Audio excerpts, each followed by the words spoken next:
I don't remember my father's face. Not really. There are blurry snapshots in my head that I've spent most of my life convincing myself were real. A tall man standing in the doorway, keys dangling from his hand, his silhouette framed by a hallway light. The sound of boots on hardwood. The click of a belt buckle late at night. But his voice I remember perfectly. That low, controlled hum. Like thunder waiting for permission to roll. It wasn't just deep. It meant something. It always had weight behind it, like he was dragging the words up from someplace dark. When he spoke, the room listened, even if it was just to say, "Turn that off," or "Go to bed." He left when I was 6. No note. No goodbye. Just gone. My little brother, Eli, was only a few months old. Mom didn't talk about it. She just vacuumed more aggressively, like every pass over the carpet was erasing him. We stopped watching the shows he liked. The armchair he always sat in became the place where we piled laundry. But that voice stayed with me. The first time I used it, I was 9. The school called to talk to my mom about my attendance. She was working double shifts, sometimes triple, and I picked up the phone and said, in a voice lower than mine, slower, deliberate, "This is Mr. Whitlock." There was a pause. Then, "Oh, sorry, sir. We didn't realize." I told them my son had the flu. I made up a job I didn't understand, something with numbers and responsibility. I thanked them for their concern, and when I hung up, my heart was pounding, my palms slick with sweat. But I felt good. Strong. Like I'd stolen something powerful. Over the years, the voice got better. I practiced late at night, whispering into the bathroom mirror, curling my lips around the syllables the way I remembered he did. I'd lower my eyes, hunch my shoulders, smile in that sad, knowing way I imagined he used to. I became him. When Eli had nightmares, I'd sit by his bed and whisper in that voice, "You're all right, son. I'm here." When bill collectors called, I handled it. When I needed to sound older for job interviews or landlords or even just to return a broken microwave, I became Mr. Whitlock. Calm. Steady. Unshakable. It got to a point where I wasn't sure where my voice ended and his began. I started using it without thinking. Sometimes, I'd be in the middle of a conversation and realize I'd slipped into it, this deeper, more deliberate rhythm that didn't really belong to me. I told myself I was just trying to survive. That we needed a father, even a fake one. Especially Eli. But the truth was uglier. I liked being him. I liked how people listened. How doors opened.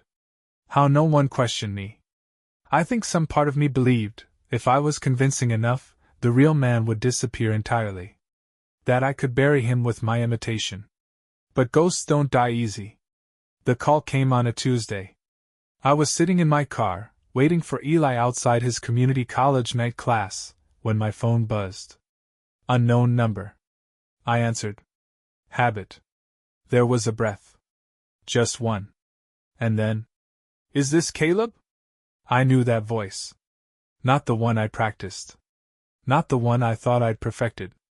This was the original. Rougher now. Older.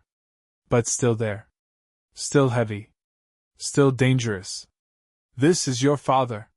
My throat closed. He paused like he was giving me time to catch up or run. "I heard you've been using my voice." The world tilted. "And I think it's time we had a talk." I didn't sleep that night. Not really. I lay on the couch, staring at the ceiling like it owed me answers. My phone rested on my chest, still warm from the call. I kept expecting it to ring again. Or for the door to swing open and that voice, that man, to step in from the shadows I thought I'd left behind. But nothing came. Just silence. Eli came home around midnight. He walked in, dropped his backpack, and gave me a look. "You okay?" I nodded. "Yeah. You sure? You look like you saw a ghost." That was the thing, though. I hadn't seen him. I'd only heard him. And somehow, that was worse. A voice doesn't age the same way a face does. A voice can time travel. Haunt. slip under doors. You ever think about him? I asked. Eli blinked. Who? Dad? He gave a short laugh, like the word didn't fit right in his mouth. No. Not really. Why? No reason, I said. He walked off toward his room. I watched the hallway swallow him and tried to remember what he looked like as a kid. Small. Fragile. Always curled up next to the door when I'd read bedtime stories in that stolen voice. He never knew. Not really. The next morning, I played the voicemail 6 times. He hadn't said much. Just an address. Just a time. Just enough. The place was a gas station 2 towns over. Nothing special. Nothing cinematic. Just a row of pumps and a flickering streetlight above a warped security mirror. I sat in my car, palms sweating, waiting. Wondering what I'd say. What I'd be.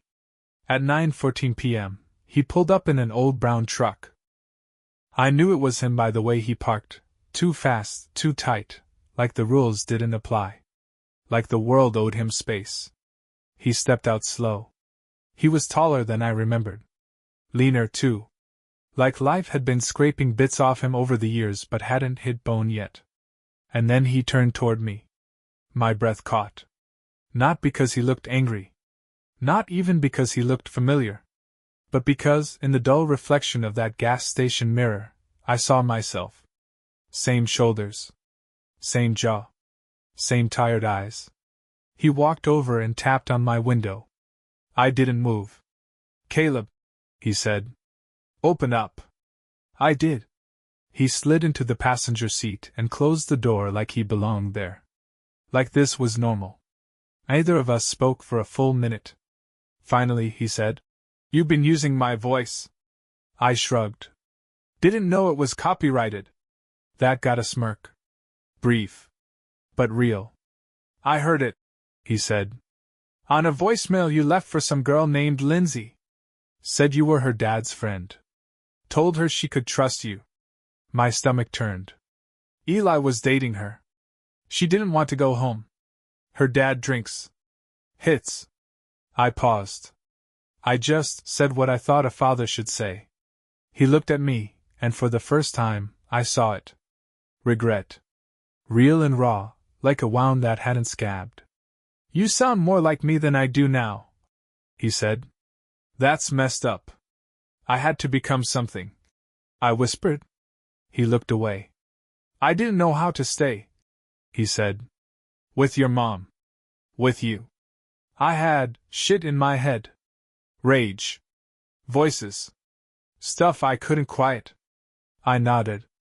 So you left? Yeah. We sat in silence again. The air between us thick with ghosts. I thought if I used your voice enough, I said, maybe it'd drown you out. Maybe you'd disappear. But I didn't. No. He reached into his coat and pulled out a cassette tape. Old. Warped. What's that? I asked. Your first birthday. I recorded it. Before everything went to hell. I took it. My hand shook. I don't have a tape player. Doesn't matter, he said. It's not for listening. It's for remembering that there was a time I tried. He opened the door. Wait, I said.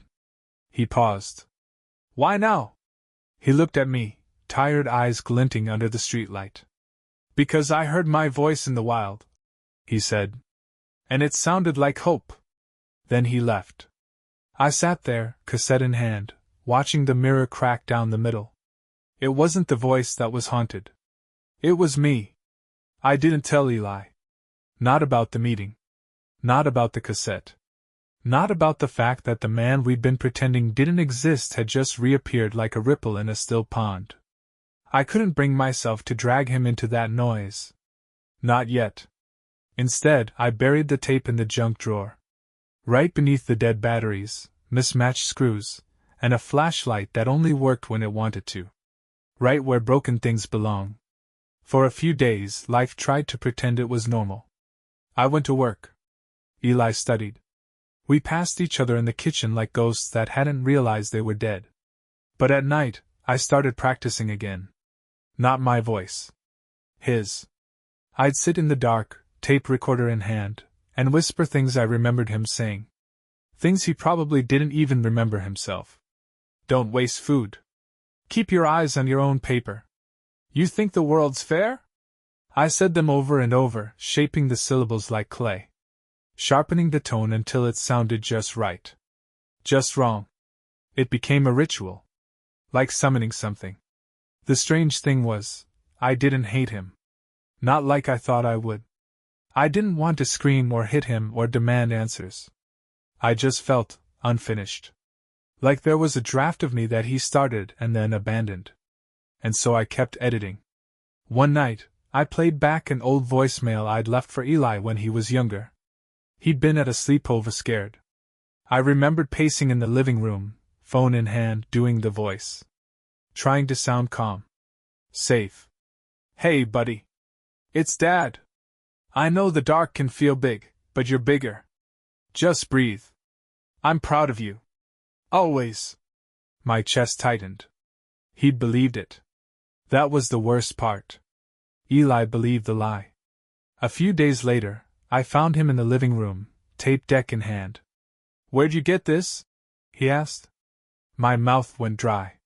The cassette. It was in the drawer, he said. I was looking for the spare keys. I sat down slowly. Don't play it. Why? Because it's not for us. Not really. He stared at me. Is it from him? I didn't answer. He turned the cassette over in his hands, like it might reveal something. Like it might bleed. You met him, didn't you? He asked. I nodded. When? Few nights ago. What was he like? I hesitated. He looked like me, I said. Except older. Hungrier. Like the years took more than they gave. Eli sat back, his expression unreadable. Did he say anything? Yeah. What? That I sounded like hope. Eli laughed once. Bitter. Guy takes off for 20 years, and now he wants to play poet? I don't think he came back to stay. So why come back at all? I looked at him. My brother. My kid, in so many ways. Maybe because echoes eventually fade, I said. And he didn't want to disappear without being heard one last time. We sat there, the cassette on the coffee table between us. A ticking heart neither of us wanted to wind. That night I had a dream. I was standing in a long hallway, every door slightly ajar. Behind each one, a different version of my father. One young and smiling. One drunk and angry. One crying into his hands. One disappearing into the dark. I walked past them all, searching. At the end of the hallway, I found myself. Not the me I was, but the me I pretended to be. He looked up, my father's voice coming out of my mouth. Who are you pretending to be now? I woke up sweating, throat raw, like I'd been screaming into a silence too thick to break. The next morning, I bought a new tape player. I put the cassette in. I didn't press play. Not yet. Just held it there, waiting. Listening to the quiet. To the breathe before the sound. And for the first time in years, I wondered what my voice actually sounded like. The tape played on a Wednesday. Not because I was ready, but because Eli was tired of waiting. I came home to the sound of it echoing through the house, warped and grainy, like a memory that had been chewed up and spit back out. He'd found the new player. Plugged it in. Hit play. He didn't ask permission. Come here, he said when I walked in. I froze in the doorway. The cassette hissed softly. Then came his voice, young, proud, unbroken. There's my boy. Look at you. First birthday. You don't even know what cake is yet, do you? Just know it's sweet. Just know it's given to you. Eli stared at the speaker like it might answer him. His face wasn't angry. It wasn't sad. It was scared. I thought you said it wasn't for us, he murmured. I didn't think it was. We sat there and listened. Laughter, mine, I think. A baby's shriek. My mom's voice in the background saying something about the frosting getting everywhere. Then more of him. Slower now. A different tone. I don't know how to do this. Being a dad. I feel like I'm faking it every minute. But I look at you, and I want to try. God, I want to try. The tape whined. Warped. The voice slipped away. Eli turned it off. The silence that followed was louder than the tape had ever been. He loved you, he said. Maybe. Not maybe. He did. At least for a second. I leaned forward, elbows on my knees. You ever hold fire too long, Eli? Even when it feels good, it still burns. He didn't respond. I think that's what I was to him, I said. Something warm. Something dangerous. Eli got up, paced. He looked older in that moment than I'd ever seen him. Like something inside him was setting. I thought you wore his voice to keep him away, he said. But now I think, maybe you were keeping him close. That landed like a stone in my gut. He wasn't wrong. The next day, I got a call from a nursing home on the east side. Said a man named Leonard Whitlock had listed me as next of kin.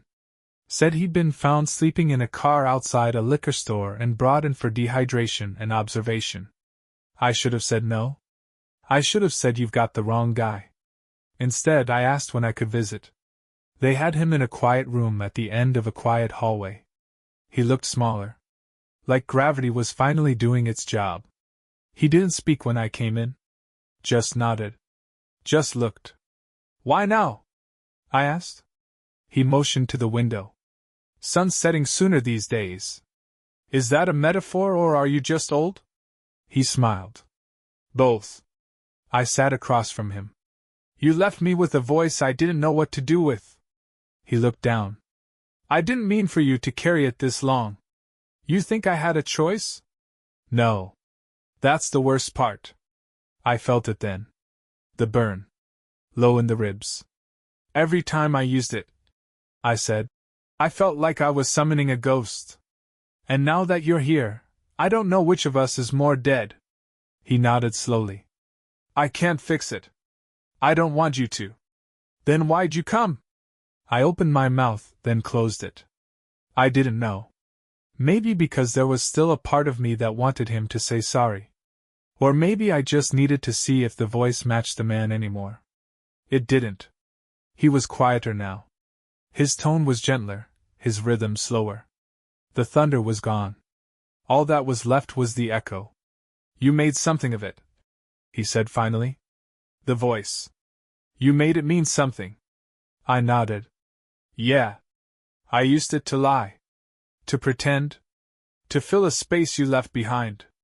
And your brother? I used it to protect him. He nodded like he understood. I stood to leave. You'll come back? He asked. I don't know. That night, I found a box in the attic. Old tapes. One of those tiny handheld recorders from the 90s. My name scrawled on the labels in my mother's handwriting. And one marked just for later. I didn't play it. Not yet. Because some fires still smolder.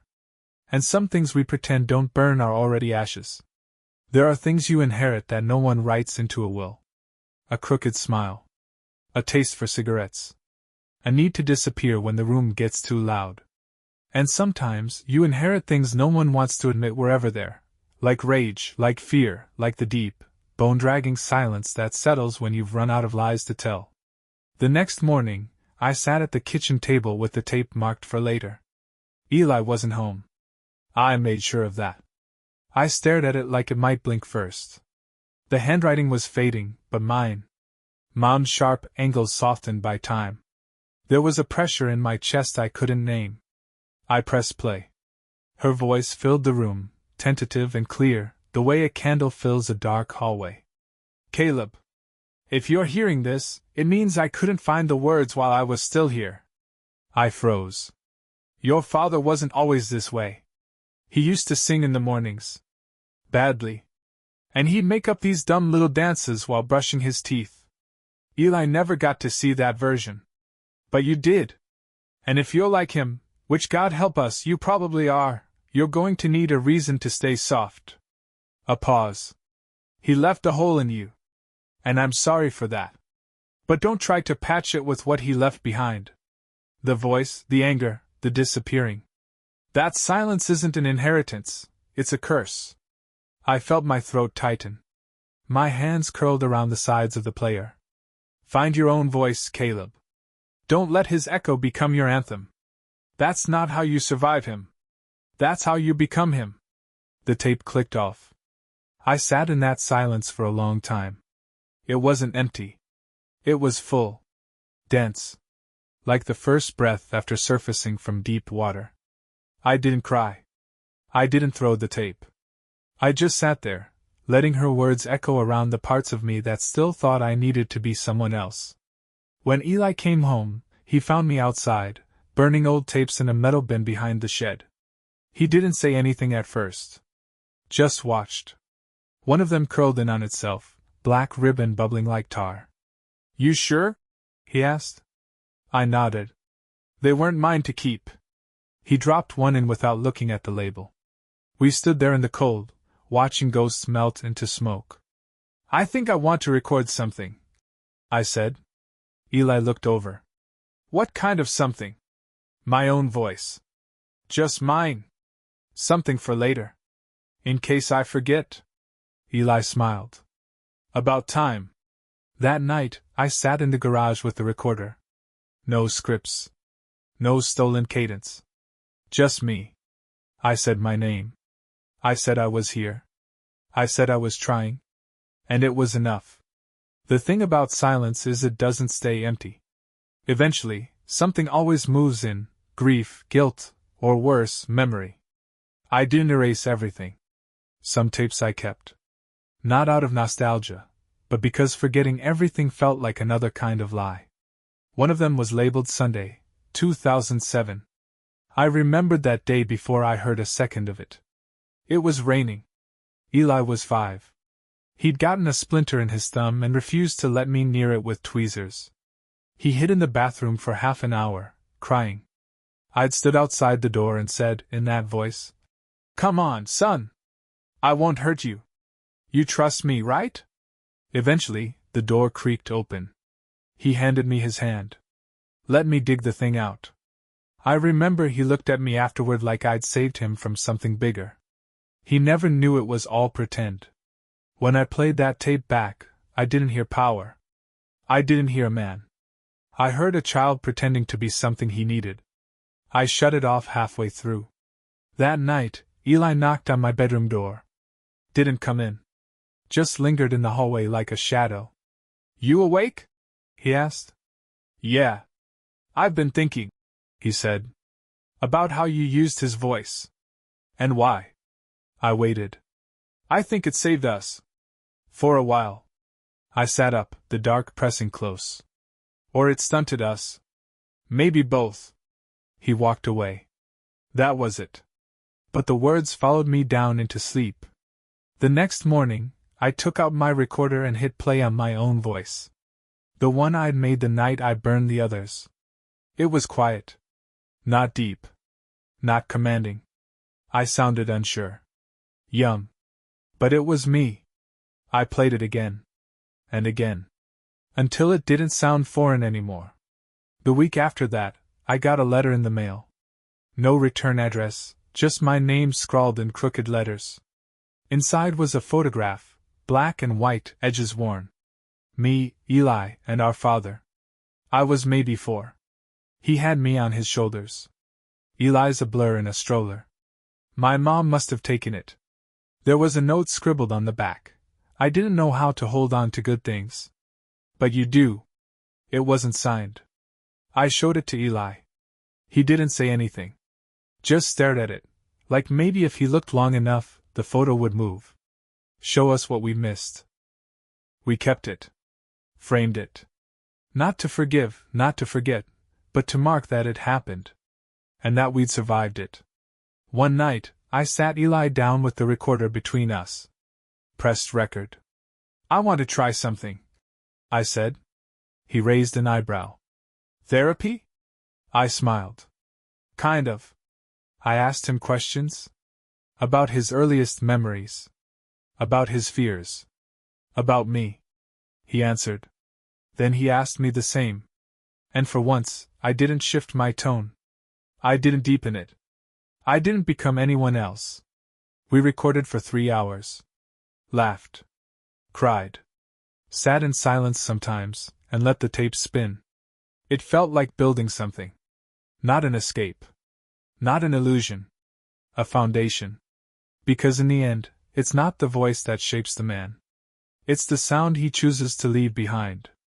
There's a moment, when the recording stops, where everything feels heavier. Not because the sound is gone, but because the silence after has weight.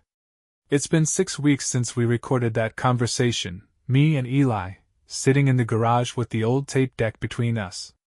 We haven't played it back. Not once. It's not about the playback anymore. It's about the fact that it exists. That we exist. We've started talking more. Real conversations, not just updates about groceries or who's taking the trash out. He asks questions now. About Mom. About what she was like before she got tired. About what I remember from when things were still whole. And I answer. In my voice. The one I used to hate for being too soft, too uncertain. It's strange how, once I stopped trying to sound like him, people started leaning in. Listening closer. Like there was something they could feel behind the cracks in my words. Maybe that's what honesty sounds like. Not clear. But real. I went back to the nursing home once. Just once. He was asleep when I got there. Pale. Smaller than I remembered. The thunder in his chest had become a whisper. I watched him breathe for a long time, trying to recognize the man who had shaped so much of me just by leaving. Before I left, I whispered, "You gave me the voice. But I gave it meaning." He didn't wake. Didn't need to. A few days later, I got a call. He was gone. No funeral. No ashes sent. Just a brief note in the mail with a death certificate and a checkbox asking about remains. I didn't check anything. Eli asked if I was okay. I said, "I don't know." And he nodded, like that was the most honest answer in the world. We drove out to the coast that weekend. Just the two of us. No recorder. No agenda. Just space to breathe. To be. Standing by the edge of the ocean, I screamed. Not words. Not grief. Just sound. Raw and ragged. Eli didn't flinch. Just let me have the space. And when I was done, he handed me a seashell. "Now you've got something else to listen to," he said. It was stupid. It was perfect. We sat on the sand until the sky turned the color of old photographs. No one said a word. I think some stories don't need narrators. They just need to be lived. There was no urn. No stone with his name. Just a line in a file, a number assigned to remains the state considered unclaimed. I could have driven across town and picked them up. Could have had something to hold, to scatter, to bury. But I didn't. Because ashes don't speak. Ashes don't explain. Ashes don't have echoes. And maybe that's the point. I started writing again. Not much. Not every day. Just a few pages in an old leather notebook I found at a thrift store. I'd open it after dinner, sit at the table where Eli used to do his math homework, and just let the pen go. I wrote about my mother's laugh. I wrote about the way Eli used to fall asleep on the floor with his feet still under the couch. I wrote about how some lies are born from love, and some truths carry knives. And I wrote about the voice. His. Mine. Ours. One night, Eli walked past and saw me scribbling. He didn't ask what it was. Just said, "You ever think about publishing?" I laughed. "It's just a journal." He shrugged. So wasn't Frank's. I rolled my eyes. Bit of a stretch. But the thought stuck. Weeks passed. The house felt warmer somehow. Not because of the weather, if anything, it was colder. But the kind of warmth that came from not holding so tightly to ghosts. I caught myself humming in the kitchen one morning. Some old folk tune from nowhere in particular. And I realized it was the first time in years that sound came out of me without intent, without weight. It wasn't a performance. It was joy. It didn't last forever. Nothing does. Some days still felt brittle, like the wrong word could shatter me. But brittle isn't broken. And brittle can bend. One afternoon, I found an old answering machine in a box of junk Eli was donating. Still had a cassette in it. I popped it out labeled Dad's voice. I didn't play it. Didn't need to. I walked it to the sink, ran the water, and watched the tape unravel in my hand. The ribbon floated for a second, like it wanted to resist. Then it sank. When Eli got home, I told him. He didn't ask why. He just nodded and said, "Good." That night, I wrote one sentence across a blank page. I am no longer haunted by how he sounded. And for once, it felt true. There are things you carry for so long, they stop feeling like burdens and start feeling like bones. Some ghosts aren't people. Some are versions of you, the you that had to survive things nobody saw, the you who learned how to lie with a smile, the you who picked up someone else's voice because your own didn't feel safe yet. I don't talk like him anymore. Not even accidentally. And that's a strange kind of grief. Because for so long, that voice wasn't just a mask. It was a map. A compass. A shield. But I don't need it now. I hear my voice in Eli sometimes. Not the depth or cadence. The honesty. The restraint. The way he asks questions when things get hard instead of walking away. That's not genetics. That's trust we built from scratch. Last week, he brought home an old camcorder he found at a flea market. Said it still worked, asked if I wanted to film something. Like what? I asked. He shrugged. Anything. Us. The idea made my skin itch. I wasn't used to being seen, not like that. I'd spent so many years being a voice in the dark, it felt wrong to take up space on a screen. But we did it. He set it on the table. Hit record. We sat across from each other with mugs of cheap coffee and no plan. We didn't talk about Dad. Not directly. We talked about favorite movies. About the time Eli broke his wrist trying to skateboard off the porch. About Mom's weird lasagna recipe that used cottage cheese instead of ricotta. We talked about small things. And it felt huge. Later, we watched it back. No filters. No edits. Just us. I didn't flinch at the sound of my voice. Didn't shrink from the sight of my face. That's new. That's mine. There's still a ghost in the house, I think. But it's not him anymore. It's the version of me I pretended to be. And now, I keep him close, not to become him, but to remember how far I've come. We didn't exorcise anything. We gave it a name. We built a home it doesn't haunt. And in the quiet, after the camcorder clicked off and Eli leaned back in his chair and grinned like he had all the time in the world, I finally believed him when he said, "We're gonna be okay. I think we all leave something behind. Not always on purpose. Not always clean. Sometimes it's a voicemail. Sometimes it's a look someone remembers decades later. Sometimes it's a silence so deep it reshapes a room. What my father left wasn't wisdom or love or even hate. It was a vacancy. A space I tried to fill with impersonations and guesses. A silhouette I stepped into until the outline became skin. But now I know better. We don't become men by sounding like the ones who left us. We become men by making noise of our own. The book's done. I finished it last night. Didn't write. The end. Just closed the journal and sat with the weight of it in my hands. Pages filled with versions of me I hadn't met until I let the pen move. Eli said he wants to read it. I told him to wait. Why? He asked. Because I'm not ready to hear it out loud, I said. And I wasn't. But someday I will be. There's a copy of the first voicemail I ever left pretending to be our dad. I kept it. One last artifact. It's in a glass jar now, sealed and labeled. This is where it started. Next to it, a new recording. My voice. Just mine. It's not a confession. It's not a performance. It's a letter to whoever finds it next. A warning. A comfort. A thread. It says, "Your voice is enough. You don't have to borrow thunder. You don't have to echo anyone else to be real." I listen to it sometimes.